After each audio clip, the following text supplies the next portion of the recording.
ለምትጠየቁት ሁሉ መልስ መስጠት አለባችሁ። ስለ እምነታችሁ ምክንያቱን ማስረዳት አለባችሁ። ዕውቀት ያስፈልጋችኋል። እኔ አላውቅም፣ እኔ አልተማርኩም። አንዳንድ ሰዎች እኔ አይገባኝም መጽሐፍ ቅዱስ። ለምን እንደማይገባ? የዓለም ትምህርት እንኳን ይገባሃል። በደንብ ነው የሚገባ። አቡነ ዘበሰማያት ጸልየ ከዛ አባቶች ሲያስተምሩ ያስተማሩትን ሊቃውንት ያስተማሩትን ትምህርት ከዛ ተከታተል ከመጽሐፍ ቅዱስ እንደሆነ እንደ ቤሪያ ሰዎች እየመረመርክ። ይሄ ትምህርት ለኦርቶዶክሱ ብቻ አይደለም። በነገራችን ላይ በተከታታይ በተለይ የምሰጠው ለፕሮቴስታንት እምነት ተከታዮች ነው። ብታደርሱልኝ ደስ ይለኛል። ትምህርቱ ሁላችሁም ብታደርሱት፣ ሼር ብታደርጉት፣ ላይክ ብታደርጉት፣ በቲክቶክ የምትጠቀሟላችሁ እያወጣችሁ በተለያየ መንገድ ትውልዱን ብታስተምሩት ደስ ይለኛል። አንደኛ መልስ ለመስጠት ሁሉ ጊዜ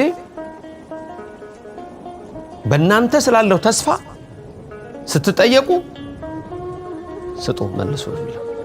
ሁለት ዝም ብሎ አይደለም የምትመልሱት። አንዳንድ ሰው ዝም ብሎ እንደመጣለት እንዲህ ነው ምናምን በግምት የሚናገረው ነገር አለ፣ አይሰራም። ምክንያቱም ዘወትር፣ ሁለተኛው ዘወትር የተዘጋጃችሁ ሁኑ። ዘወትር የተዘጋጃችሁ ሁኑ። በየቀኑ የእግዚአብሔርን ቃል ማንበብ አለባችሁ። በየቀኑ የእግዚአብሔር ቃል መስማት አለባችሁ። የእግዚአብሔር ቃል ስታነቡ እኔ ብዙ ጊዜ እላችኋለሁ፣ መጽሐፍ ቅዱስን በምታነቡበት ሰዓት እሱ ራሱ እያነበባችሁ ይሄዳል። መጽሐፍ ቅዱስን በምታነቡበት ሰዓት ውስጣችሁን ይነግራችኋል። መስታወት ነው፣ ራሳችሁን ያሳያችኋል። መጽሐፍ ቅዱስ ባነበባችሁ ሰዓት ሁሉ ንስሐ ነው። መጽሐፍ ቅዱስ ባነበባችሁ ሰዓት ሁሉ ከእግዚአብሔር ጋር ነው የምትገናኙት። መጽሐፍ ቅዱስ ባነበባችሁ ቁጥር ሁሉ ከነቢያት ከሐዋርያት ጋር ነው ዘመድ የምትሆኑት። መጽሐፍ ቅዱስ ባነበባችሁ ሁሉ ጊዜ እግዚአብሔር ነው በልቦናችሁ የሚያድረው። መጽሐፍ ቅዱስ ባነበባችሁ ሁሉ ጊዜ ሰይጣን ከእናንተ ይርቃል። መቼ? በትክክለኛ ስታነቡት። በትክክለኛ ካላነበባችሁት ግን ራሱ ሰይጣን ጥቅስ እየጠቀሰ ይመጣል። የብዙዎቹ ውድቀት ይሄ ነው። ስለዚህ በዚህች እምነት ውስጥ ሆናችሁ ነገሮችን ልብ በሉ። ስለዚህ ሁለተኛ ቅዱስ ጴጥሮስ የተባረከው ሐዋርያ ምንድን ነው ያለን? ዘወትር የተዘጋጃችሁ ሁኑ።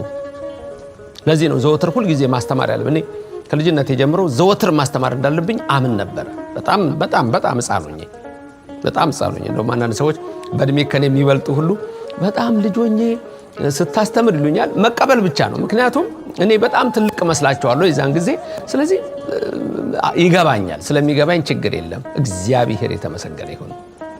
የሚደንቀኝ ግን ምንድነው እንዴ በዛ እድሜ ሰው እንዴት ነው የሰማኝ የሚለው ብቻ ነው የሚገርመኝ። እግዚአብሔር የተመሰገነ ይሁን። ለዚህ ቃሉ እሱ ነውና ዘወትር ስለሚል ይሄ ቃል ይመራኛል። እኔ ኦርቶዶክሳውያን እናንተንም እንዲመራችሁ ያስፈልጋል። ዘወትር የተዘጋጃችሁን። ሶስተኛው ደግሞ ምንድነው ያለው? ነገር ግን ብሎ ነው መልስ ሲሰጡ። ነገር ግን ምንድነው ያለው? ነገር ግን ብሎ ከቃሉ ላይ እንደተመለከታችሁት በምንና በምን ይሁን ያለው? በየዋህነትና በፍርሃት ይሁን። ፍርሃት እግዚአብሔርን ነው። ፍርሃት ቃሉን ነው። የዋህነትም በቅን ልቡና ነው፣ በእምነት ነው። በዚች ቅድስት ቤተክርስቲያን እምነት ነው። ምክንያቱም በመሳደብ በክርክር በጣም ጉንጭ አልፋ የሚባል ነገር አለ። ጉንጭ አልፋ ይሄ ትርፍ የሆኑ ቃላትን መጠቀም ለአንድ ክርስቲያን ከባድ ነው። ምክንያቱም ጌታችን ኢየሱስ ክርስቶስ ከአፍህ ክፉ ነገር አይውጣ ብሏል። ልበ አምላክ ዳዊትም ይጻ አብይ ነገር ማአፈክሙ፣ ከአንደበታችሁ ከአፋችሁ ክፉ ቃል አይውጣ ይላል። ምክንያቱም አንዳንድ ጊዜ ለደግ ነገር እንኳን ዝም አልኩኝ ይላል ያ ቅዱስ ዳዊት። ህሩይ የተባለው ልበ አምላክ የተባለው የእናንተንም ልብ አምላክ ያርግላችሁ እግዚአብሔር። ህሩይ የተባለ ዳዊት የአምላኩ በረከት የሱም በረከት በሁላችሁ ላይ ይደርላችሁ። ምን አለ ታዲያ እሱ? ካፋችሁ ክፉ ቃል አይውጣል። ያቺስ በአርማቴም መሴፋ የዛ የታላቁ ነቢይ የሳሙኤል እናት እሷም እኮ እንደዚሁ ነው የተናገረችው፣ ክፉ ቃል ካፋችሁ አውጣ። ስለዚህ ይሄም ቅዱስ ጴጥሮስ ሊቁ የሚነግረን በረከቱ ይደርብንና የቅድስት ሐናም በረከት ይደርብንና ይደርባችሁ ሁሉም የሚነግሩን በየዋህነትና በፍርሃት ይሁን የሚለው አንዱ ትልቁ ነገር እሱ ነው። የዛሬ ትምህርታችን ወደ ተነሳውበት ልምጣና ደግሞ እንመልከት። እንግዲህ እንዲህ ከሆነ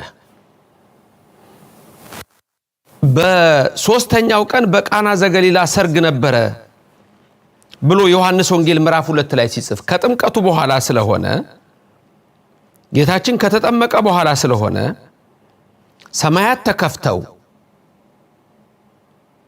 በዮሐንስ እጅ ተጠምቆ የዕዳ ደብዳቤያችንን ጠርቆ አስወግዶ በሰውነቱ ተረግጦ በአምላክነቱ አቅልጦ አጥፍቶ ጌታችን ኢየሱስ ክርስቶስ ጥምቀቱን ፈጸመልን፣ ልጅነትን መለሰልን። ታዲያ ዮሐንስ ምዕራፍ 2 ሲጽፍ በሶስተኛው ቀን በቃና ዘገሊላ ሰርግ ነበረ ሲል አንድ ከዚህ ተነስታችሁ ከጥምቀቱ በኋላ በሶስተኛው ቀን ሰርግ ነበረ ቃና ዘገሊላ ብላችሁ የምታስቡ ልትኖሩ ትችላላችሁ። ይሄ መጽሐፍ ቅዱስ የሚያነቡ ሰዎች ከኦርቶዶክስ ውጭ ያሉ በዚህ ነው የሚረዱት። ከኦርቶዶክስ ውጭ ያሉ ሰዎች ይሄ ነው ትልቁ በእኛና በፕሮቴስታንቱ ዓለም በካቶሊኩ ዓለም ትልቅ ልዩነት የሚፈጥረው ይሄ ነው። ለምሳሌ እነሱ ያነበቡትን ነው እዚህ ጋር አንብበዋል። በሶስተኛው ቀን በቃና ዘገሊላ ሰርግ ነበር ይላል። መጀመሪያ ያነበቡት ዮሐንስ ወንጌል ምዕራፍ 1 ነው። እዛ ላይ ደግሞ የሚነግረው ሰማያት ተከፈቱ ነው የሚለው። ተጠመቀ ነው ጌታ። እዚህ ሲመጣ በሶስተኛው ቀን በቃና ዘገሊላ ሰርግ ነበረ። እሱን ይዘው ነው የሚሄዱት። እንደገና ደግሞ እኛ ጋር ያለ የኦርቶዶክስ እምነት ተከታይ ሆኖ ደግሞ ያልተማረ ወይም መማር የማይፈልግ እሱ ደግሞ ምን እንደሚመስለው በዓሉ ላይ ይገኛል፣ ያከብራል። ዛሬ ጥምቀት ነው፣ ነገ ቃና ዘገሊላ ነው፣ ነገ ቅዱስ ሚካኤል ነው። በዓሉ ስለ ቃና ዘገሊላ ይከበራል፣ ቅዱስ ሚካኤል በዛው ስላለ መልካም እና ቃና ዘገሊላ ነው ዛሬ ብሎ ከጥምቀት ማግስት ነው ቃና ዘገሊላ የሚከበረው። ተመልከቱ፣ ማግስት ነው። ስለዚህ ቃና ዘገሊላ ደግሞ ከጥምቀቱ ቀጥሎ የተደረገ የሰርግ ቤቱ ታሪክ ወዲያው የተደረገ የሚመስለው ሰው ይኖራል። ዋናው ነገር እንግዲህ ምንድነው ያለው ልዩነት እዚህ ውስጥ ካልን ጌታችን ከተጠመቀ የቃና ዘገሊላ ሰርግ የተደረገው ቅድም ጻፉ ብያችሁ ነበረ። ምን ያህል ቀን እንዳላችሁ አላቅም። ለማንኛውም ምን ያህል ቀን አለ መሰላችሁ? 43 ቀን አለ። 43 ቀን አለ። ጌታ ከተጠመቀ በኋላ ሰርግ ቤት የተገኘው ከተጠመቀ በ43ኛው ቀን ላይ ነው። እንዴት ስትሉ እንግዲህ አባቶቻችን ያስቀመጡልን፣ አባቶቻችን የነገሩን፣ መጽሐፍ ቅዱስ ያመሰጠረልን ታሪክ አለና እውነት አለና እሱን ነው የምናየው። የዛሬ ትምህርታችን ይሄ ነው። ስለዚህ እንዴት ነው ሲባል ጌታችን መድኃኒታችን ኢየሱስ ክርስቶስ በልብ መታሰቡ በቃል መነገሩ ከፍ ከፍ ይበል። እሱ የጌቶች ጌታ የነገስታት ንጉሥ የአማልክት አምላክ የኃያላን ኃያል የልዑላን ልዑል የቅዱሳን ቅዱስ የክቡራን ክቡር የመላእክት አምላክ የሰራዊት ጌታ እሱ እግዚአብሔር እኛን ለማዳን በእደ ዮሐንስ በፈለገ ዮርዳኖስ ተጠምቆ የዕዳ ደብዳቤያችንን አስወግዶ ሳይውል ሳያድር የዛኑ ቀን ወደ ገዳም ሄደ። መቼ ቀን ነው ግን የተጠመቀው? አሁንም አንድ ቁልፍ ነገር ላንሳ። በውጭ ሀገር ያላችሁ ሰዎች ምስክር ናችሁ። ኢትዮጵያም ያላችሁ ሰዎች ምስክር ናችሁ። በውጭው ዓለም ክሪስማስ ተብሎ ልደት ይከበራል። ጎሽ እሰይ ይከበር። ፋሲካም እንደዚሁ ኢስተር ተብሎ ይከበራል። ጎሽ እሰይ ይከበር። ግን ደግሞ ክብሩን የለወጡ ሰዎች እንዳሉ ወቁ። ልደትን ወደ ሳንታ ክሎዝ ለወጡት። ልደትን ወደ ጣዖቱ አምልኮ ወደ ዛፉ አምልኮ ወሰዱት። ልደትን ወደ ሳቱርኒናና ወደ ሚትራስ የጥንቱ የግብጽ አምላክ ወደ ነሱ ልደት ዲሴምበር 25 ወሰዱት። ተመልከቱ። ደግሞ የፋሲካውን በዓል ወደ ምን ወሰዱት? ወደ እንቁላል ወደ ተጌጠ እንቁላል ነገር ወሰዱት። ቢዝነስ እና ያከበሩት ነው ወይ? እና ከብራለን ካሉ እንዳልኳችሁ ግን የናንተ የሆነውን ነገር ነግራችኋለሁ። ዓለም የረከሰች ናት። ዓለም የቆሸሸች ናት። የኢየሱስ ክርስቶስን ክብር የለወጠ ዓለም ነው። ኢየሱስ ክርስቶስ ስሙ እንዲጠራ የማይፈልግ ዓለም ነው። የርኩሰት ዓለም ነው። የጥፋት ዓለም ነው። የሰዶም ዓለም ነው። የገሞራ ዓለም ነው። የሱባማ ህይወት ነው። የሲባዮ ርኩሰት ነው። የጊቢያ ድፍረት ነው። የሚመለከው አሞን ነው። የሚመለከው ካሞሽ ነው። አምልኮቱ የአርጤምስ ነው። አምልኮቱ የአጵሎን ነው። ምድር በዚህ ምክንያት ትቀጣለች። ምድር በዚህ ምክንያት ዘላለም ከእግዚአብሔር እይታ ውጭ ሆና በመቅሰፍት ትሰቃያለች። እግዚአብሔር ግን አሁንም ደግ ነው፣ ፀሐይን ከማውጣት አላቋረጠም እንጂ ማምሸትና መንጋቱ አልቀረም እንጂ እግዚአብሔር ከሰማይ ሆኖ ይላል መዝሙረ ዳዊት ላይ ምዕራፍ 2 ላይ ኃያሉ አምላክ እግዚአብሔር ከሰማይ ሆኖ አለ። ልበ አምላክ ቅድም የጠቀስነው ዳዊት ይስቅባቸዋል አለ። ይስቅባቸዋል፣ የሚስቅ ሆኖ አይደለም፣ ይታዘባል። እግዚአብሔር ያያል። እኔ በማደሪያዬ ሆኜ ነው ያለው የሰራዊት ጌታ እግዚአብሔር አምላክ። እኔ በማደሪያዬ ሆኜ እነሆ ሁሉን እመለከታለሁ ነው ያለው። አሕዛብን ሁሉ በገንቦ ውስጥ እንዳለ ትንሽ ጠብታን ማያቸው አለ። እኔ ከሰማይ ከማደሪያዬ ሆኜ እመለከታለሁ አለ የሰራዊት ጌታ እግዚአብሔር። በሚዛን ላይ እንዳለ ትንሽ ትቢያ እመለከታቸዋለሁ አለ። ሁሉን የሚመለከት ወደ ላይ ቢሄዱ እሱ፣ ወደ ታች ቢወርዱ እሱ። ዳዊት ልበ አምላክ ቅዱስ እንደተናገረ ወደ ሰማይ በወጣ አንተ በዚያ ነህ፣ ወደ ጥልቁ በወርድ አንተ በዚያ ነህ፣ ወደ አድማስና ወደ አድማስ ጫፍ ብበር እንኳን እግዚአብሔር አምላክ አንተ በዚያ ነህ፣ ቀኝ ትደግፈኛለች አለ። የሌለበት ቦታ የለም፣ በሁሉ የሞላ ሙሉ በኩልኤ የሰራዊት ጌታ እግዚአብሔር የኔና የናንተ አምላክ ከሰማይ ሰማያት ወርዶ ከድንግል ማርያም ተወልዶ ያዳነን እርሱ የዘላለም አምላክ እግዚአብሔር ነው። የሰላም አለቃ ነው። የዘላለም አባት ነው። የዘላለም ንጉስ ነው። እኔና እናንተን የፈወሰ በዮርዳኖስ ልጅነትን የሰጠን የዕዳ ደብዳቤያችንን ያስወገደ እሱ ታላቅ አምላክ ለዘላለም ንጉስ ነው። ዓለም ግን ዛሬ ክዶታል። ዓለም ግን ዛሬ ሸሽቷል። ዓለም ግን ዛሬ ረክሷል። ዓለም ዛሬ ቆሽሿል። ስለዚህ እግዚአብሔር በተለያየ ቦታ ምልክት ይሰጣል። በዛ በኩል ያንቀጠቅጠዋል፣ በዛ በኩል በሳት ያመጣል፣ በዚህ በኩል ሌላ ይመጣል። ማምለጫ እንኳን የለውም ትውልድ። ወዴት ያመልጣል? ሽሽታችሁ በሰንበት ወይም ደግሞ እንዲሁ በክረምት አይሁን ይላል። ዳጥ ነው፣ ጨለማ ነው፣ መሸሻ የለም። በዛ ሰዓት ያለው ያዕቆብ ዘስሩግ የነገረን ይሄንን ነው። እናት የሴት ልጇን ድምጽ የማትሰማበት ሰዓት ይመጣል አለ። ታዲያ ነብዩ ሚልኪያስ ደግሞ ሲነግረን በምዕራፍ 4 ላይ ለናንተ ስሜን ለምትፈሩት ለናንተ የሙሴ ሕግን ለምትጠብቁ ለናንተ በኮሬብ ያዘዝኩትን ትእዛዝ ለምትጠብቁ ለናንተ ኤልያስን እልክላችኋለሁ፣ የጽድቅ ፀሐይ ይወጣላችኋል፣ እኔም ዶሮ ጫጩቶቿን በክንፎቿን እንደምትሰበስብ እሰበስባችኋለሁ ይላል። የማይሰበሰብ ግን ትውልድ አለ። አንቺ ኢየሩሳሌም ኢየሩሳሌም አላት። ዶሮ ጫጩቶቿን እንደምትሰበስብ ልሰበስብሽ ወደድኩ፣ አንቺ ግን አልወደድሽም አለ። ቤትሽ የተፈታ ሆኖ ይቀራል አለ። እስከ ምጽአት ከጦርነት አትወጣም። መጨረሻም ሐሳዊ መሲህን ተቀብላ ለዘላለም እሳት ትዳረጋለች። ክፉ ነው ዘመኑ። የጠፋ ትውልድ ነው ያለው በዚህ ዘመን። ስለዚህ ለሚጠይቋችሁ ሁሉ መልስ ለመስጠት የተዘጋጃችሁ ነው። ዘወትር የእግዚአብሔርን ቃል አንብቡ፣ የእግዚአብሔርን ቃል ስሙ፣ ከእውነተኛ መምህራን ተማሩ፣ መልስ ስጡ። መልስ ሲሰጡ ደግሞ በየዋህነትና በፍርሃት ይሁን እንጂ በከንቱ ንግግር አይደለም አለ። ይሄ እንግዲህ ለሚገባው ነው። ይሄንን ነው የሚነግረን።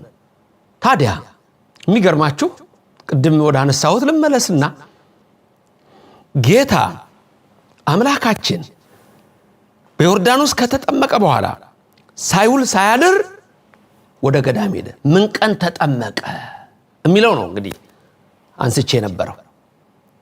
ልደትን ያከብራሉ፣ ትንሣኤንም እንዲሁ ያከብራሉ፣ ለውጦ ያከብራሉ። ጥምቀት ግን በፕሮቴስታንት ዓለም በውጭው ዓለም የለም። የጥምቀት በዓል ይህን የሚያከብረው ኦርቶዶክሱ ነው።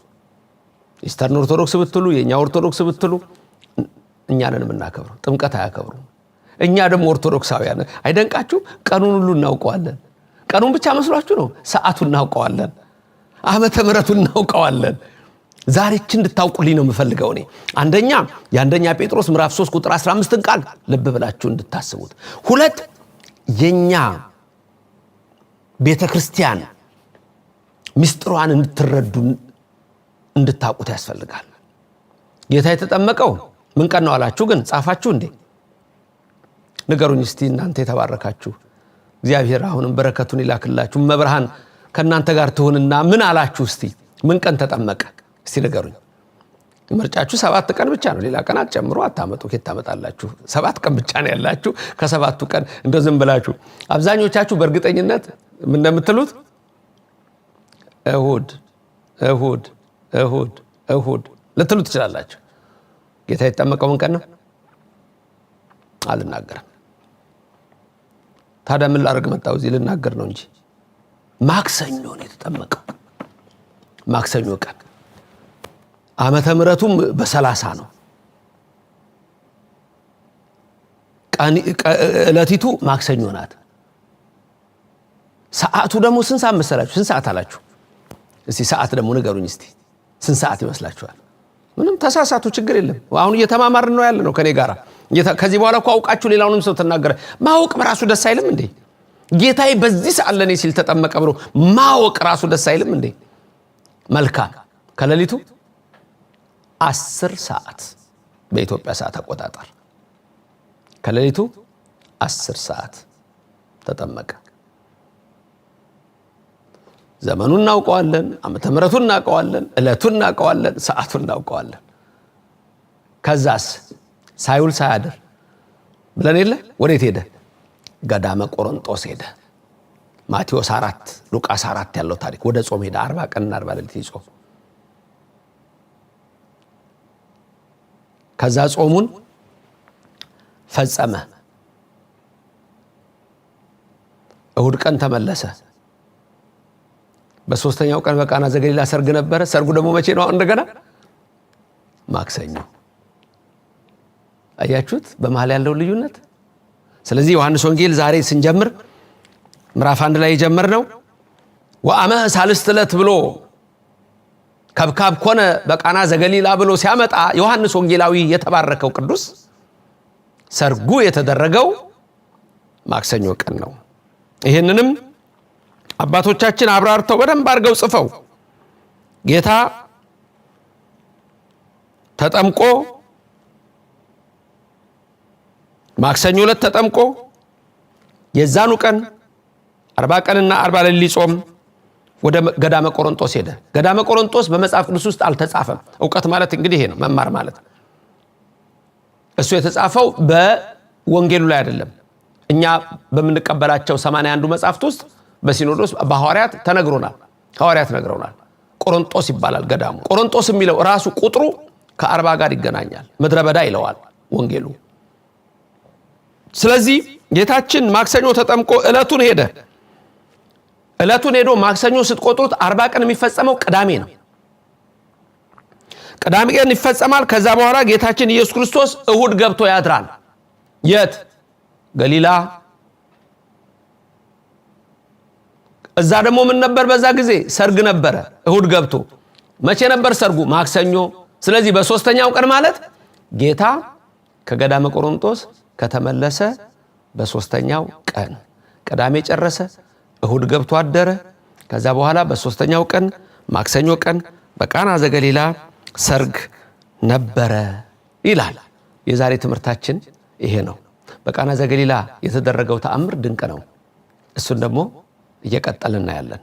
በተለይ ይሄ ትምህርት የፕሮቴስታንት እምነት ተከታዮች ለምን ድንግል ማርያምን እንደጠሏት የምናይበት መጽሐፎቻቸው ላይ ያለ ነገርም አሳያችኋለሁ። በቃና ዘገሊላ ምን እንዳደረገ ታውቃላችሁ።